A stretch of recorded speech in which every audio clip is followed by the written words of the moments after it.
Expecting someone else? Hi, I'm Chris O'Donnell. The bat signal has been familiar to us for over 55 years. In 1939, Bob Kane created Batman, a nocturnal superhero who fights crime and seeks justice against an array of criminal minds. Well, tonight we're going to tell you about the newest incarnation of this legendary crime fighter in the movie Batman Forever. Action! Tonight, an exclusive inside look at the making of this summer's new epic adventure, Your entrance was good. Batman Forever. His was better. Action! But first, let's meet our contestants. We're doing the stunts and you really appreciate the batsuit. There is actually a reason that he's covered in 40 pounds of rubber. Starring Val Kilmer as the Cape Crusader. let me try. Ball flip. I love the fist. Reach way back. Reach way back. Search yourself. Ow! Jim Carrey as a dangerous trickster. The Riddler. I thought I looked a lot like Michelle Pfeiffer, actually.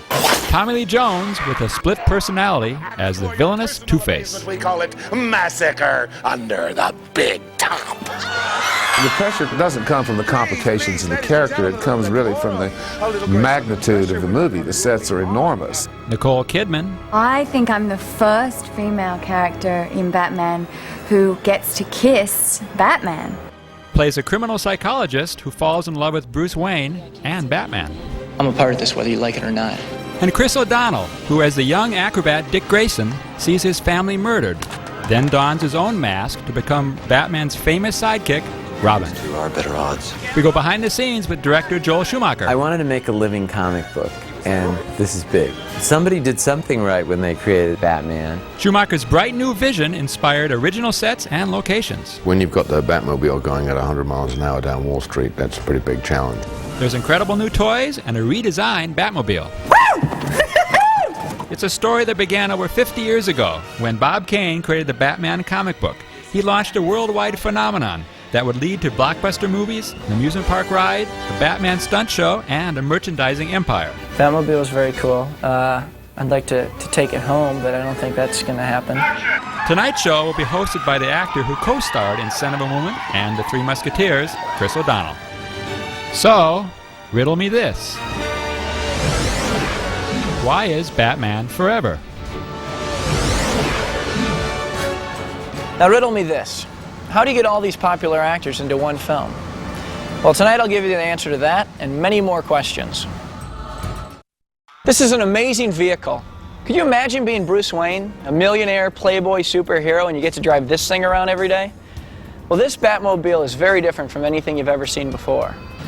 It has new wheels that light up with the Bat logo, and a ribbed body made from the same material as jet fighters. It's a stylized automotive version of a bat, and this single fin here goes back to the Batmobile's first appearance in a 1941 comic book. The man who gets to drive this incredible machine is Val Kilmer. He's a familiar face to many, but like this car, he's brand new to Batman.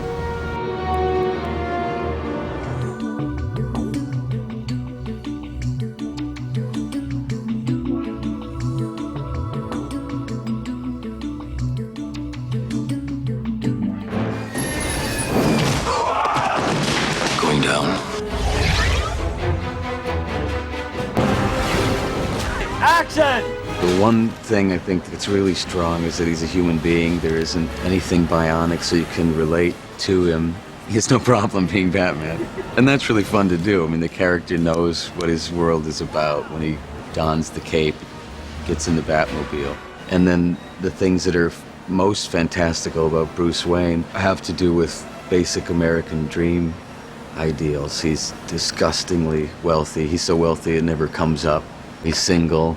And what he chooses to do with his free time is fight an impossible battle. Can I persuade you to take a sandwich with you, sir? I'll get right through. Background and action. Val Kilmer's destiny to play the Cape Crusader may have been written at age 8 when he visited the set of the Batman TV series. Crawled around the Batmobile and walked around the set. I was in 3rd grade when the first television show aired. Every single classmate was telling the story all through recess, and by the end of the day I'd heard it so many times I was acting it out as well. And then last year, when Kilmer emerged from a research project in the bush country of South Africa, he called his Hollywood agent and discovered that there had been talk of him being cast as the next Batman. Well, I asked him, I said, when was it being discussed? You know, actively. He said whatever the day was and the date, and I figured out the time, and that particular night, with my partner, we'd slept in a cave full of bats, which I thought was a good sign and pretty entertaining. This gives us a fresh Batman, and that's exciting.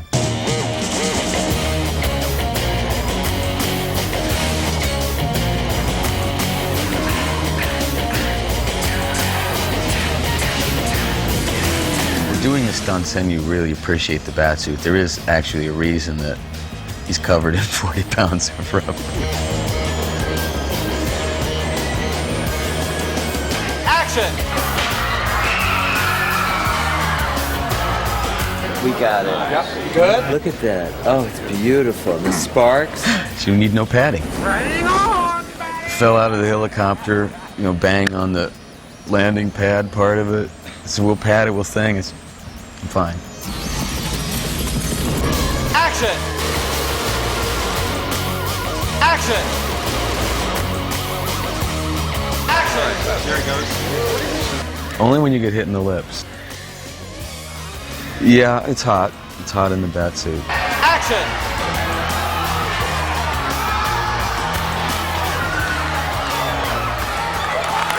Bravo! Yes! Your entrance was good. His was better.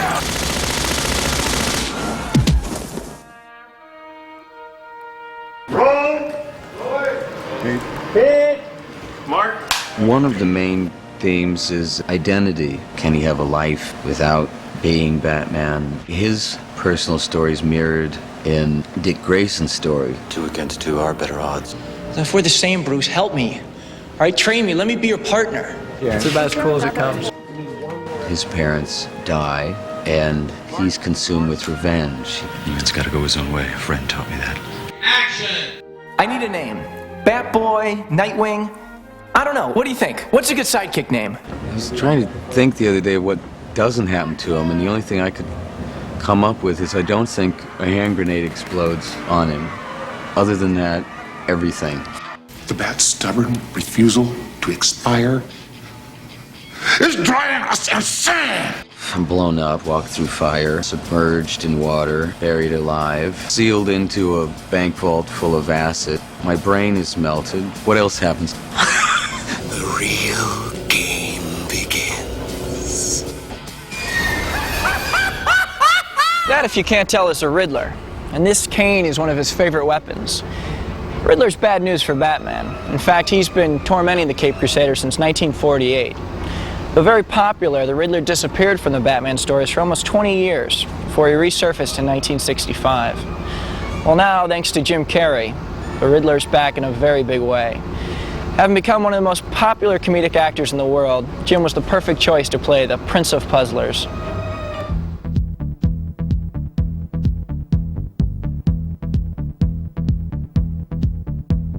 Riddle me this, riddle me that.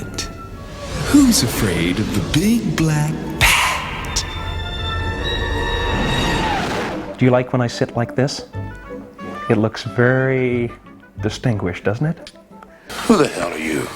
Just a friend. But you can call me The Riddler. I thought I looked a lot like Michelle Pfeiffer, actually. Meow. Spank me. He's got a little touch of Fred Astaire, a panache, a joie de vivre. Was that over the top? How come I wasn't Batman? Yeah, that was it. I didn't want to be Batman. That was it. It's just a great character because I mean, he starts out, you know, pretty much bonkers. So, Mr. Nigma, what's on your mind? precisely. What's on all our minds? Brainwaves.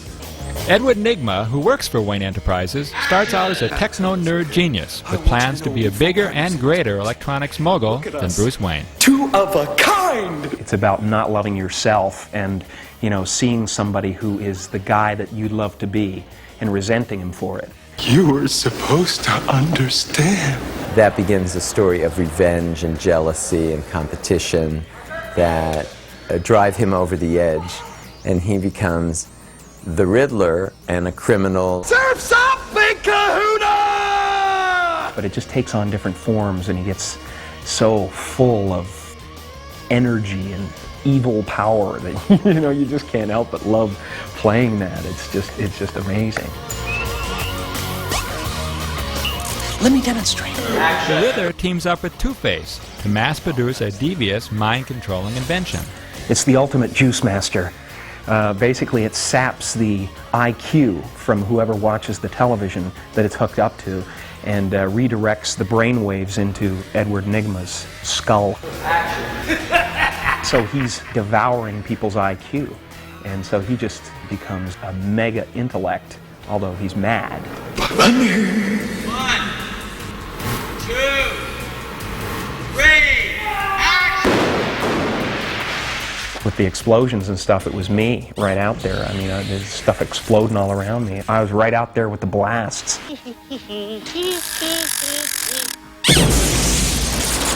It was just action. Let me try! Let me try! The ball's fifth. I love the fist! Reach way back. Reach way back! Search yourself. Ow! Lightning in a bottle. Go ahead. I loved the idea of getting thrown in with some heavyweights. You can see it. He looks real good, covered in question marks. You're a genius. Challenging in some respects. It was, you know, unnerving. Like the jacket? Keeps him safe while he's jogging at night. It keeps me safe when I'm jogging at night. It was just a great chance to go crazy. And I thought I had a lot of energy. When we come back, we'll see two sides of Academy Award winner Tommy Lee Jones as he takes on the role of Two-Face, Gotham's #1 public enemy. Y tus tráilers. Visita mi canal.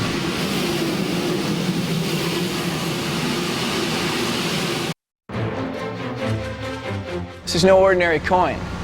One side good, the other bad. Just like former Gotham District Attorney Harvey Dent. And you might know him as Two-Face. He first appeared in DC Comics in 1942, and surprisingly, the character's never been portrayed by a live-action performer. Until now. Academy Award winner Tommy Lee Jones plays this twisted role to perfection. To help him prepare for the role, Tommy had a little talk with the father of Batman, creator Bob Kane.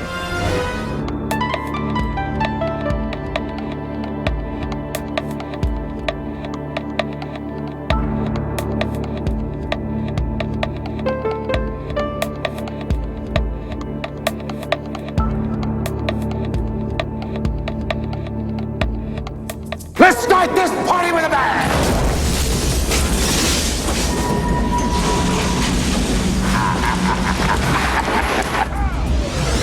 Bob Kane, the man who created Batman.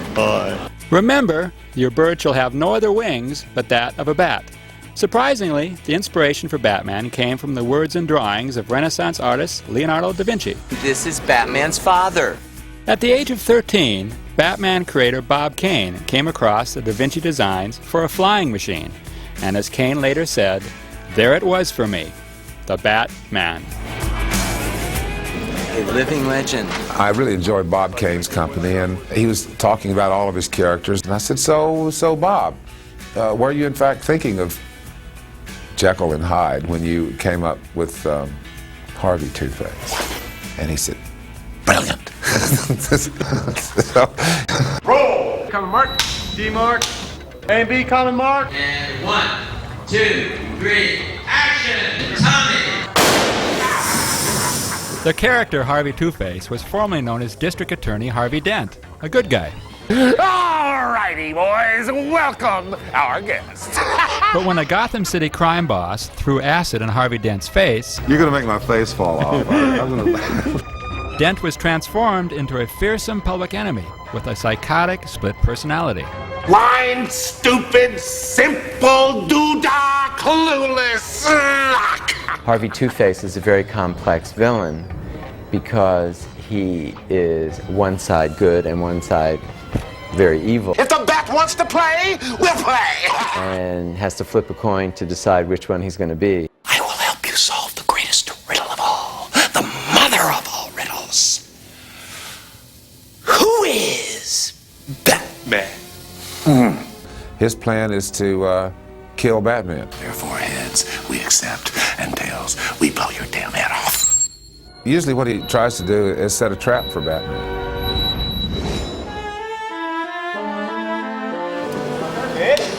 He'll wreak havoc and wait until the bat comes to restore order and try to ambush it. Ladies and gentlemen! It was just a great deal of fun to be a comic book villain. Tonight, a new act for your personal amazement. We call it Massacre Under the Big Top. The pressure doesn't come from the complications in the character. It comes really from the magnitude of the movie. The sets are enormous. So, the challenge really came from living with and maintaining this enormous scale. What the hell do you want, Harvey? Want, Mr. Mayor. One simple thing. Batman. Bruised, broken, bleeding. In a word, dead! I've always had a lot of confidence, and I've always been, completely terrified. And I know that doesn't make any sense, but it's quite true. So I'm very happy now. Being an actor is frightening. Sooner or later, in the course of a day or an hour, something scary will happen. Cut! We have it!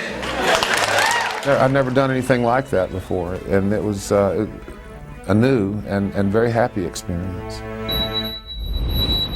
Even though Batman's sole purpose is to fight crime and defend against injustice, he always seems to find time to meet some of the prettiest and most adventurous women in the world. It's the car, right? Chicks love the car. This time it's the brilliant Dr. Chase Meridian. The good doctor likes Batman, and Bruce Wayne likes her. It's a love triangle with just two people. And the woman causing all the commotion, the beautiful Nicole Kidman. There's a song in the movie called Kiss from a Rose. A line in the song, "You became the light on the dark side of me," describes the relationship between Batman and Dr. Meridian. So to help us with the story, we went behind the scenes with Seal for the making of his new video.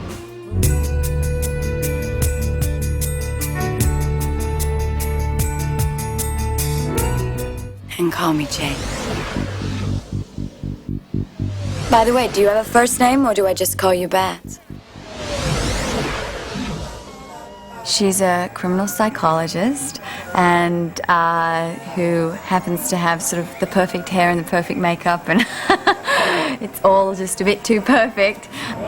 She's just moved to Gotham City, and that's how she first encounters Batman, and he knocks her off her feet. I mean, she can't believe him. He's just absolutely so incredible looking in his bat suit. You are interesting. I throw myself at him unabashedly. There used to be a graying tower alone on the sea. That's a cut. Excellent. The dark side of me. I light the bat signal, which obviously you're only meant to do if there's a big problem. But I light the bat signal because I just want to see him, and I want him to see me. I sort of wear a little black dress with a lot of cleavage. You called me here for this. The bat signal is not a beeper.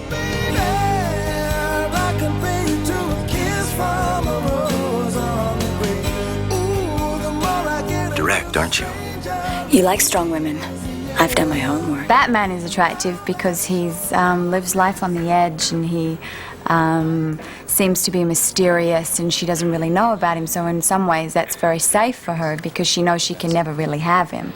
It's the car, right? Chicks love the car. It's the car, right? Chicks love the car. There is so much a man can tell me, so much he can say. You remain my power, my pleasure, my pain, baby. Bruce Wayne comes to visit me, and that's how I get introduced to him, and I start to help him trying to solve some of the Riddler's riddles. I'm Bruce Wayne. Good. Then you can afford to buy me a new door. That you shine can't be seen. Bruce is so upfront and seems to be so together and pursuing her, so that is also appealing. She wants Batman, not Bruce Wayne. Let the lady decide. So she's in this kind of catch-22. Who does she choose? Nice place to be in. I think I'm the first female character in Batman who gets to kiss Batman. I've been kissed by a rose on the grave. But I get to kiss Batman. Don't work too late. If I should fall by a rose, It was pretty exciting. I've been kissed by a rose. I don't like to get stuck in any one genre. I like to be versatile, change the way I look, change the way, change the characters, and that's what's appealing to me about acting.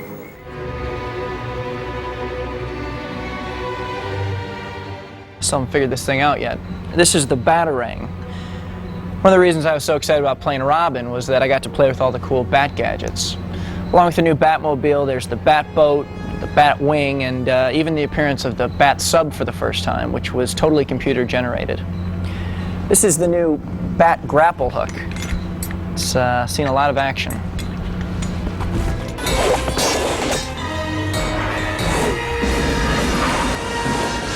That's impressive! We'll be back with more of the show in just a minute.